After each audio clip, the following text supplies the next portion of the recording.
আসসালামু আলাইকুম রহমতুল্লাহ। আজকের পাঠে সবাইকে স্বাগত জানাচ্ছি। মোহাম্মদ সিরাজুল আমিন চৌধুরী, সহকারী শিক্ষক Bangla, Jalalabad cantonment public school and college, Sylhet. আমাদের আজকের পাঠ হবে অষ্টম শ্রেণীর বাংলা নিয়ে, এবং আমরা আজকে কবিতা বিষয়ে একটা পাঠ নেব। তো পাঠ শুরু করার আগেই আমরা কিছু ছবি দেখাবো তোমাদের। ছবিগুলোর দিকে ভালো করে তাকাও। আমরা প্রথম ছবিতে কি দেখতে পাচ্ছি? কয়েক টুকরো জমি। এর পরে দেখতে পাচ্ছি একটা কুড়ে ঘর, গ্রামের কৃষক সমাজের মানুষের যে ঘর থাকে এরকম একটা ঘর। পরের ছবিতে দেখছি আমরা একজন কৃষক তার ক্ষেতে হাল চাষ করছেন। আরেকজন কৃষক। এখানে দেখছি একজন জমিদার টাইপ মানুষ কৃষককে মারামারি করছেন, এবং দেখছি একটা আম গাছ। তো এই যে ছবিগুলা, এই ছবিগুলার সাথে মিলে যায়। তোমাদের পাঠের কি এমন কোনো কবিতা আছে? তোমরা যেটা চিন্তা করছো আমিও সেটাই চিন্তা করছি। হ্যাঁ, আমাদের আজকের পাঠ হচ্ছে ২ বিঘা জমি, লিখেছেন রবীন্দ্রনাথ ঠাকুর। তো ২ বিঘা জমি পাঠে, কবিতায় আমরা যে শিক্ষণফল অর্জন করব, আমরা কবি পরিচিতিটার দিকে একটু ভালো করে দেখব, লক্ষ্য করব। নতুন শব্দের অর্থ, বর্ণ, গোত্র ও সম্প্রদায় নির্বিশেষে সকল মানুষের প্রতি শ্রদ্ধার মনোভাব প্রকাশ করতে ও তার তাৎপর্য ব্যাখ্যা করতে পারবে। ২ বিঘা জমি কবিতার মূল ভাব বলতে পারবে। মূল ভাবের মধ্যে আসলে সব বিষয়গুলো এসে যায়। তো প্রথমেই আমরা দেখব কবি পরিচিতি। কবি পরিচিতির আগেই আমরা নিয়ে আসলাম রবীন্দ্রনাথ ঠাকুরের বিখ্যাত ছবি। যিনি জন্মগ্রহণ করেছিলেন 1861 সালে এবং মৃত্যুবরণ করেছিলেন 1941 সালে। তো আমরা একটু ডিটেইলে যাই। কবি পরিচিতিতে আমরা দেখব জন্ম 1861 সালের 7 মে, 1268 বঙ্গাব্দের 25 বৈশাখ কলকাতার বিখ্যাত জোড়াসাঁকো ঠাকুর পরিবারে রবীন্দ্রনাথ ঠাকুর জন্মগ্রহণ করেন। তিনি লেখাপড়ায় অত বেশি আগ্রহী ছিলেন না। পড়াশোনার জন্য প্রথমে তাকে oriental seminary, normal school, Bengal academy এসব শিক্ষা প্রতিষ্ঠানে তাকে ভর্তি করা হয়েছে, কিন্তু পাঠ শেষ করার আগেই তিনি সেসব ছেড়ে দেন। এবং তোমরা জানো সবাই, রবীন্দ্রনাথ ঠাকুরকে কিন্তু ব্যারিস্টারি পড়ার জন্য ইংল্যান্ডেও পাঠানো হয়েছিল, কিন্তু সে পড়াও তিনি শেষ না করেই দেশে ফিরেন। এবং তার লেখাপড়ায় বিশেষ করে তিনি গৃহশিক্ষকের কাছে যে লেখাপড়া করেছেন, এটাই হচ্ছে তার মেইন লেখাপড়া।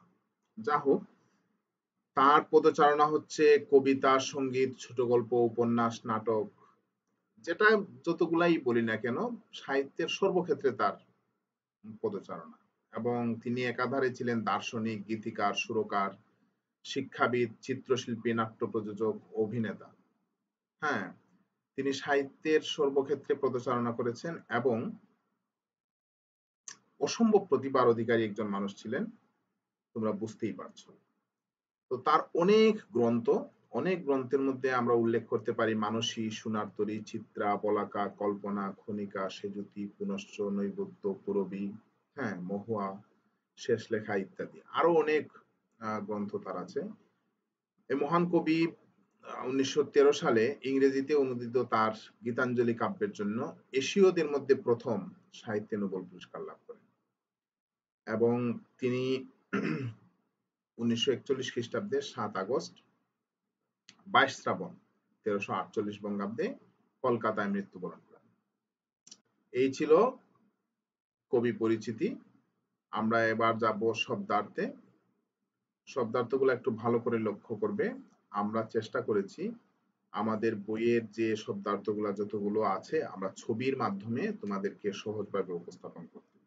তো সবগুলা শব্দার্থই আনার চেষ্টা করেছি, যদিও কিছু এক দুইটা নাও থাকতে পারে। বিঘে মানে জমির পরিমাণ, ভূস্বামী মানে জমিদার, দিঘে তোমরা দৈর্ঘ্য প্রস্থ দেখছো,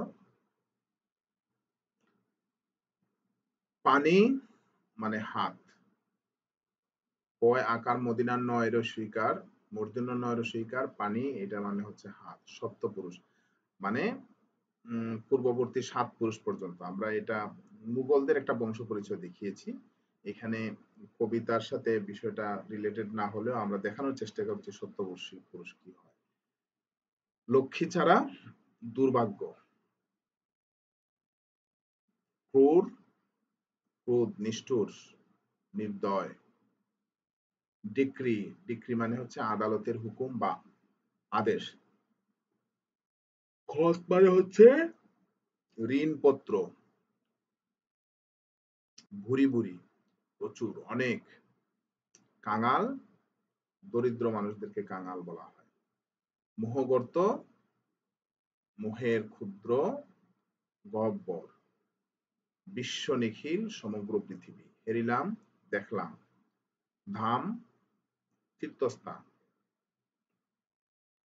আমরা একটু দ্রুত যাচ্ছি। ভূদর মানে হচ্ছে পর্বত পাহাড়, নমো নমো নমস্কার, বিশেষ করে হিন্দু ধর্মাবলম্বীরা নমস্কার করে। সমীর মানে বাতাস বায়ু, বাতাস যেহেতু দেখা যায় না আমরা গাছগুলাকে দেখিয়ে দেখানোর চেষ্টা করেছি বাতাসের প্রভাবে গাছগুলা কেমন হয়। ললাট মানে হচ্ছে কপাল, ললাটের আরেকটা প্রতিশব্দ আছে ভাল, কপালকে ভালো বলা হয়। খেলাগেহ খেলাগহ, নিশিত গভীর রাত, প্রহর 3 ঘন্টা, 3 ঘন্টা এক প্রহর। আমরা মানে একেবারে রিলেটেড ছবি পাই নাই, দিনটাকে সমস্ত দিনকে 8 প্রহরে ভাগ করা হয়, 3 8 24, প্রতি 3 ঘন্টা পর পরে এক প্রহর। চৌপহর হচ্ছে দিন এবং চৌপহর হচ্ছে রাত। এই অষ্টপ্রহর হচ্ছে রাত দিন 24 ঘন্টা। গুলা মানে হচ্ছে শস্য রাখার, আমাদের অঞ্চলে এটাকে বলা হয় উগার, ধানের গুলা অনেকে বলে শুদ্ধ করে। ত্রিশাতুর মানে তৃষ্ণায় কাতর, মেয়েটা তৃষ্ণায় কাতর হয়ে পানি খাচ্ছে। পহুচিনু মানে পৌঁছে গেলাম, যদিও কৃষকের সাথে রিলেটেড না, আমরা পৌঁছানোর ছবিটা একটু দেখানোর চেষ্টা করছি। লোভিল লাভ করলো, উড়িষ্যার মানুষ, উড়িয়া প্রদেশের মানুষ, উড়িয়া প্রদেশে অনেক কি বলে ক্ষুদ্র নিগোষ্ঠীর মানুষ থাকে, এরাই আমাদের দেশে এসে বিভিন্ন কাজে লিপ্ত থাকতো, ছোটখাটো কাজে। কলরব কোলাহল, পারিষদ মানে হচ্ছে মানে মুসাহেবি যারা করে মুসাহেবদের এটা।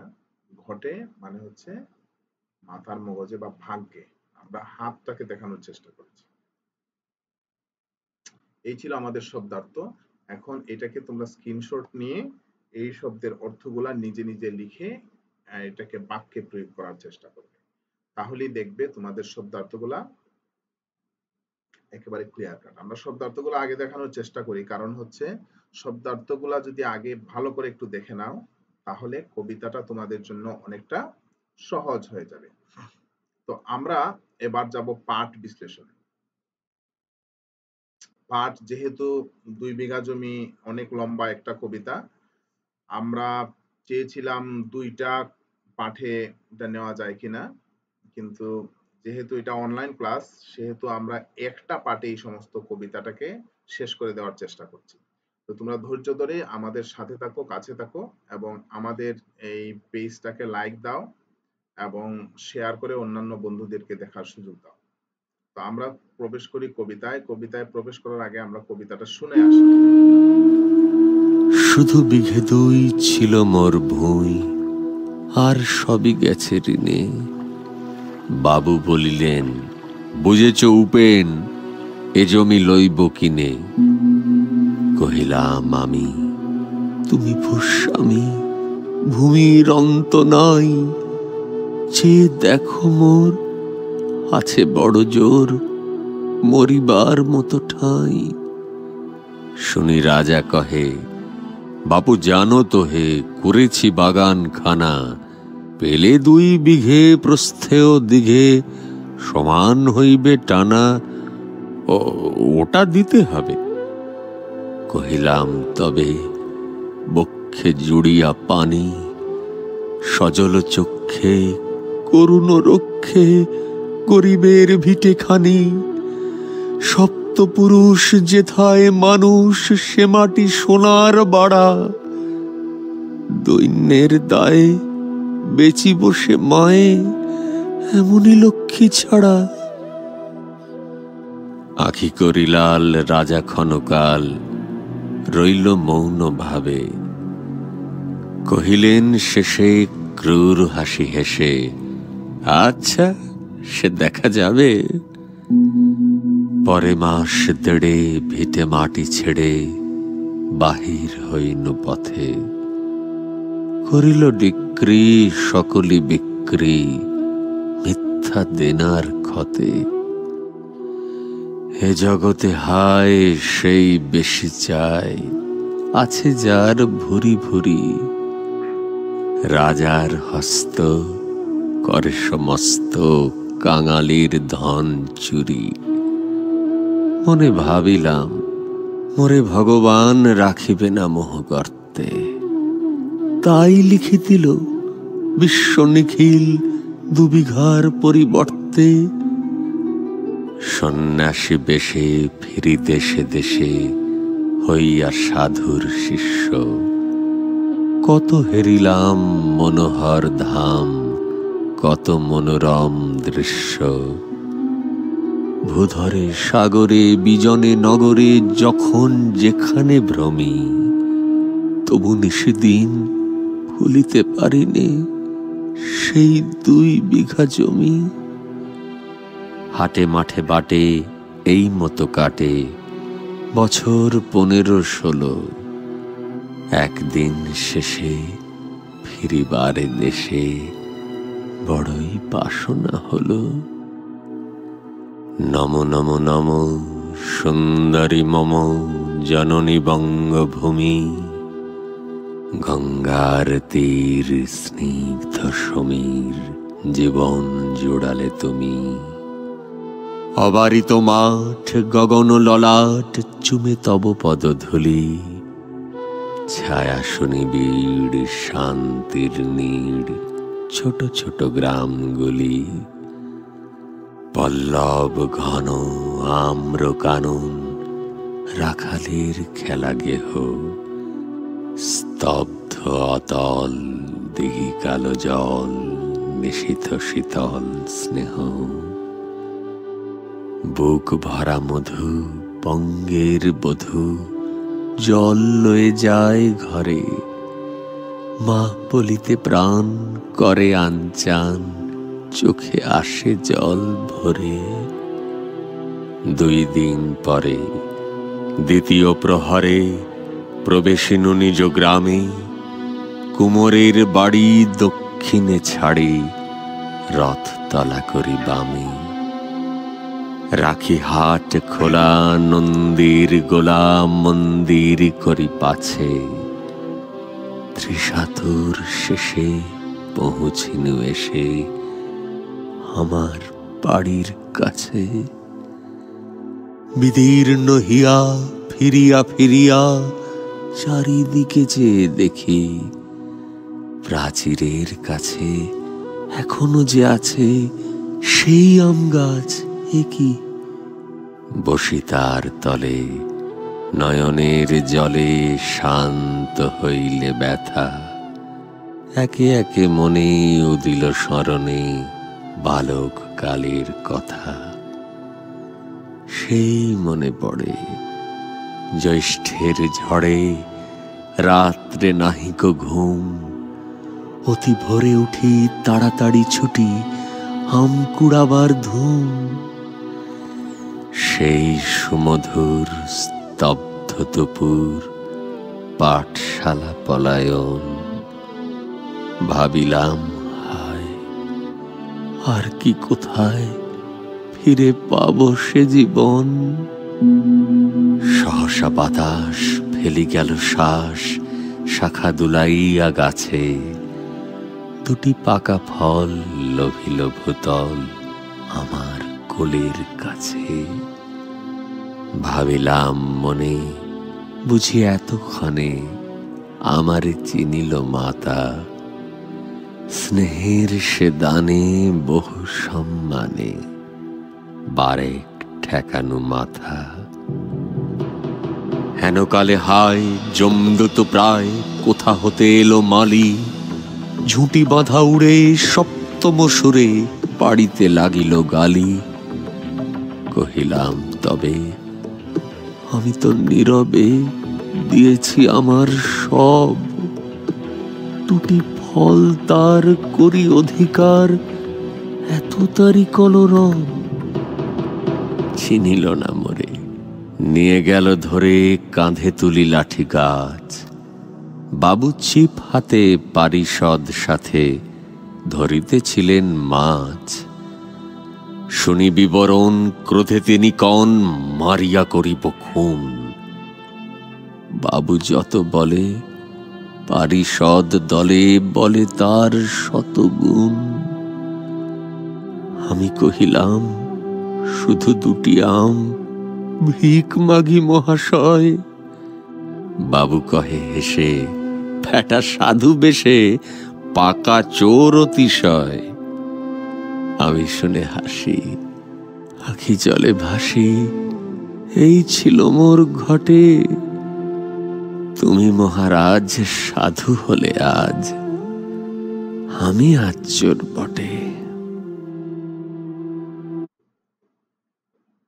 এই ছিল আমাদের কবিতাটা তোমরা সবাই দেখেছো এবং শুনেছো। আমরা ইন্টারনেট থেকে এই কবিতাটা সংগ্রহ করে তোমাদের জন্য উপস্থাপন করলাম।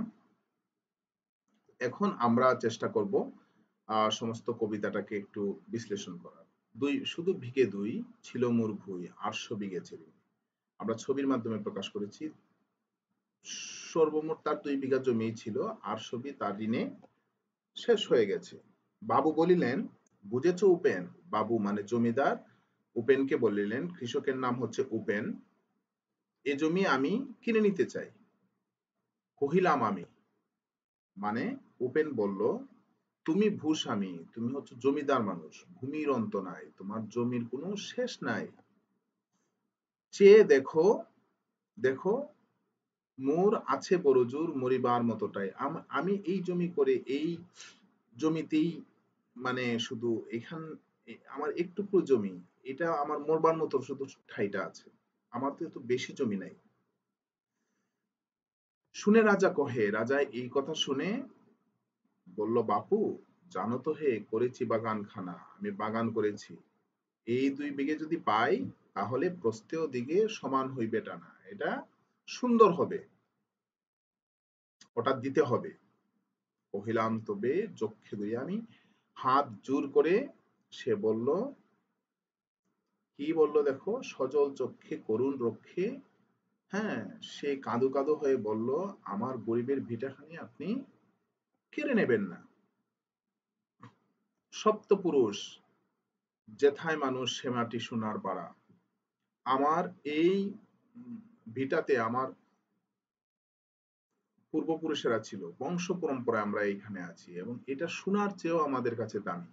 হ্যাঁ, দন্যের দায়ে আমি গরিব, এর জন্য সেই মাকে আমি বিক্রি করব, এমনই লক্ষ্মী ছাড়া আমি কি এমনই অপয়া?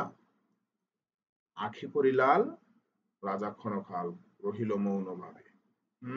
কহিলেন শেষে ক্রোর হারিয়ে হাসি হেসে, আচ্ছা সে দেখা যাবে। অট্ট হাসি হেসে একটা কিরকম একটা হাসি হেসে বললেন, দেখা যাবে। 2-1 মাসের মধ্যেই কি হলো, মাস 1.5 মাসের মধ্যেই ভিটে মাটি ছেড়ে পথে বাহির হতে হলো। কেন বাহির হতে হলো? করিল ডিক্রি সুকরি বিক্রি, মিথ্যা দেনার ক্ষতে। হ্যাঁ, গরিব মানুষ, সে অশিক্ষিত মানুষ, সে বুঝেও না সুঝেও না, তাকে ঋণের দায়ে মামলা করে মামলার ডিক্রি এনে তাকে বাহির করে দিল। এ জগতে হায় সেই বেশি চায় আছে যার ভুরি ভুরি, রাজার হস্ত করে সমস্ত বাঙালির ধন চুরি। এটা আমাদের বর্তমান সমাজের দিকে তাকালেই বোঝা যায় যে এই দুইটা লাইন, এ জগতে হায় সেই বেশি চায় আছে যার ভুরি ভুরি, রাজার হস্ত করে সমস্ত কাঙালের ধন চুরি, কতটা বাস্তব। আমাদের এই সমাজে যার যত আছে সে আরো বেশি চায়। হ্যাঁ, সে তার যার একটা গাড়ি আছে সে আরো অনেকগুলা গাড়ি চায়, যার একটা বাড়ি আছে আরো অনেকগুলা বাড়ি চায়। হুম। এবং এই যে তারা সম্পদগুলা অর্জন করে গরিব মানুষদেরকে ঠকিয়ে, গরিব মানুষদেরকে উম, কি বলে, গরিব মানুষের সম্পদ কেড়ে নিয়ে। যা হোক, মনে ভাবিলাম মুরে ভগবান রাখিবে না মোহ করতে। তিনি কৃষক ভাবলেন যে তার ভগবান, তার স্রষ্টা তাকে এই মোহগর্তের মধ্যে রাখবেন না। তাই লিখে দিল বিশ্ব নিখিল 2 বিঘার পরিবর্তে। এক সময় ছিল শুধু এই ছোট্ট বাড়িখানা।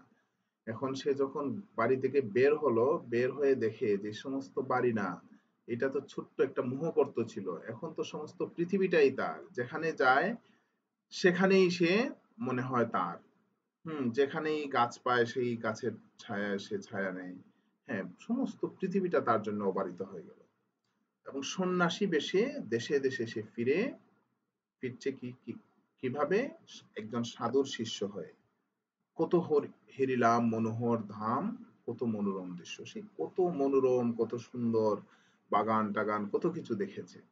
ভূদরে সাগরে, হ্যাঁ, বিজনে নগরে যখন যেখানে ভূমি, ভূদরে মানে কি বলে, পাহাড় পর্বতে, হুম, বিজন বনের মধ্যে, সাগরে, হ্যাঁ, যখন যেখানে সে ভ্রমণ করে, ভূমি মানে ভ্রমণ করে, তবু নিশিদিনে ভুলিতে পারিনে সেই 2 বিঘা জমি। কৃষক কিন্তু তার ওই যে 2 বিঘা জমি, তার যে ছোট্ট কুড়ে ঘর, হ্যাঁ, এটা সে কিন্তু ভুলিতে পারে না।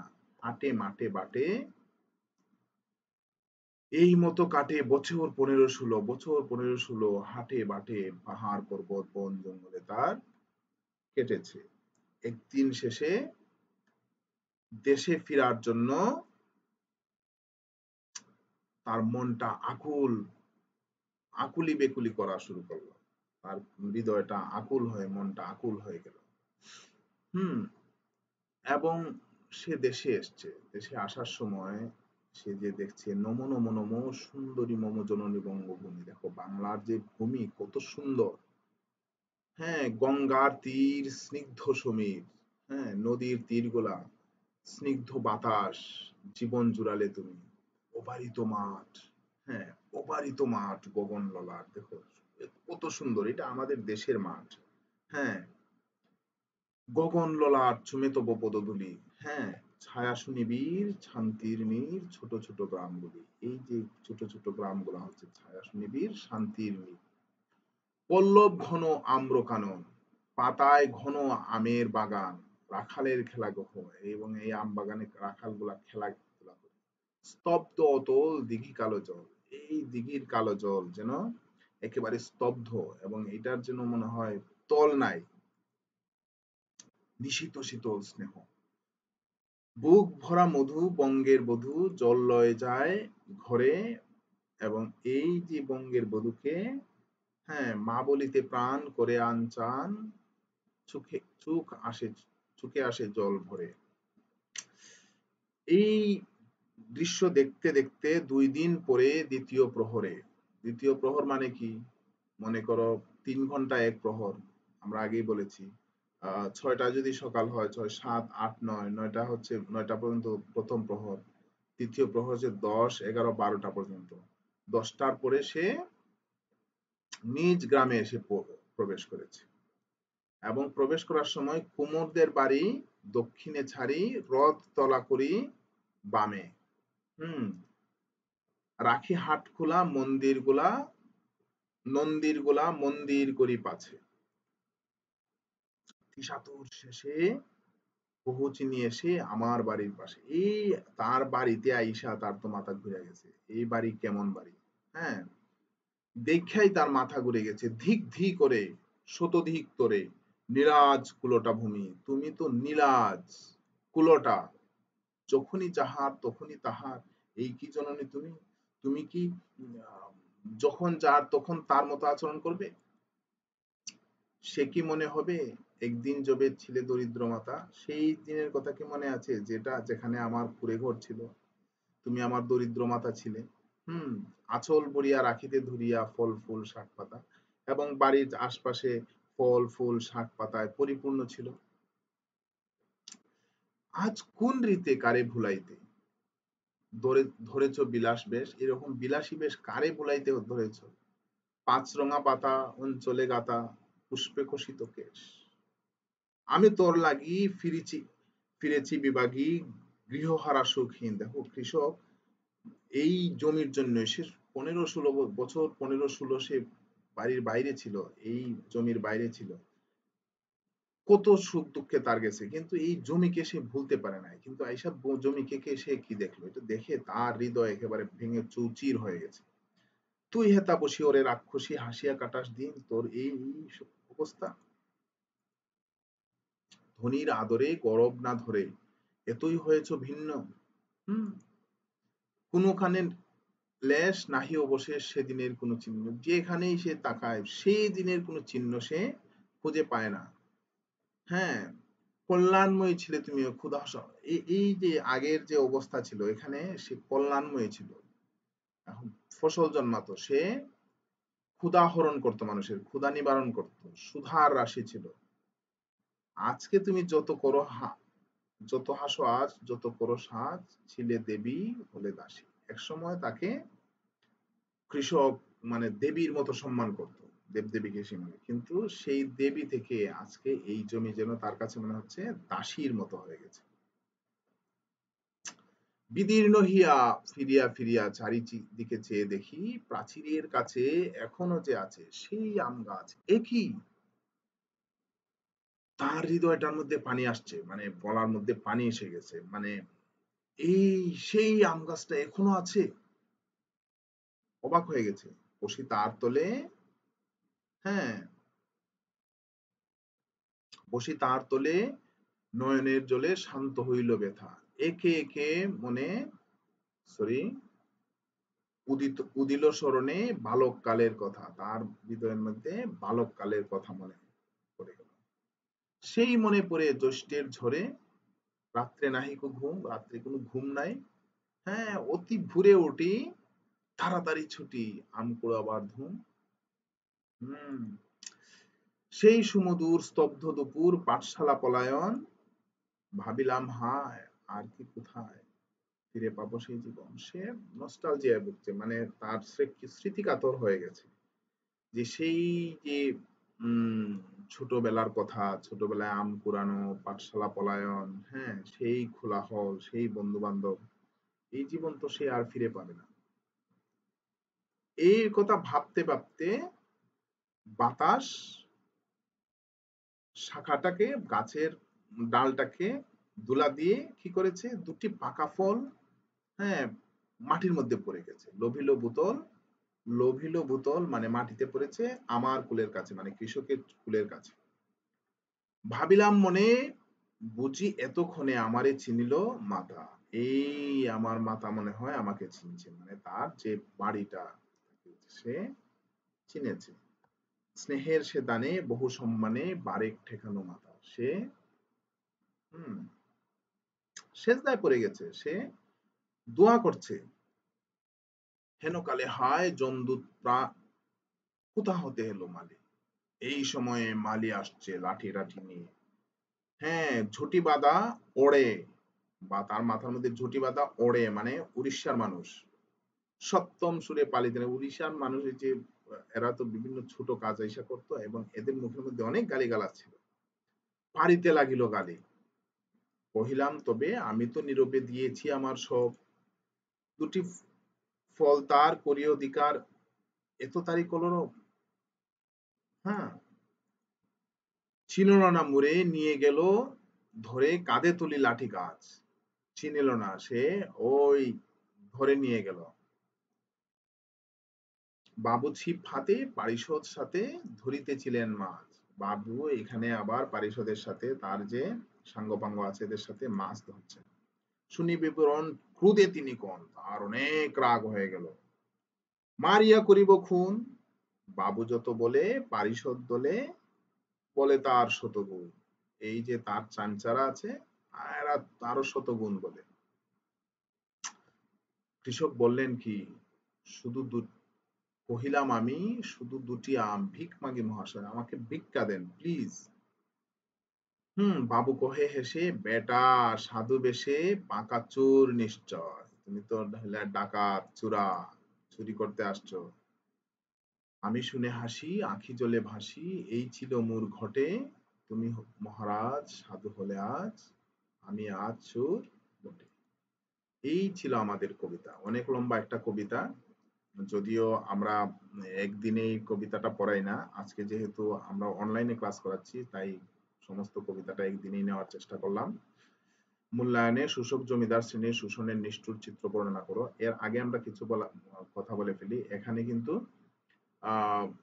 কৃষক এর কৃষক শ্রেণী এবং জমিদার শ্রেণীর যে একটা ব্যবধান ছিল, এবং জমিদার শ্রেণী যে কৃষক শ্রেণীর মানুষকে সবসময় নির্যাতন নিষ্পেষণ চালাতো, এই চিত্রটা এই কবিতার পরতে পরতে উঠে আসছে। এবং এই কবিতায় আরো উঠে আসছে বাংলার সুন্দর প্রকৃতির কথা। রবীন্দ্রনাথ ঠাকুর সুন্দরভাবে বাংলার প্রকৃতিকে বর্ণনা করেছেন এবং দরিদ্র শ্রেণীর মানুষের দুর্ভোগের কথা তিনি করেছেন, বর্ণনা করেছেন। যা হোক, শোষক জমিদার শ্রেণীর শোষণের নিষ্ঠুর চিত্র বর্ণনা করবে তোমরা।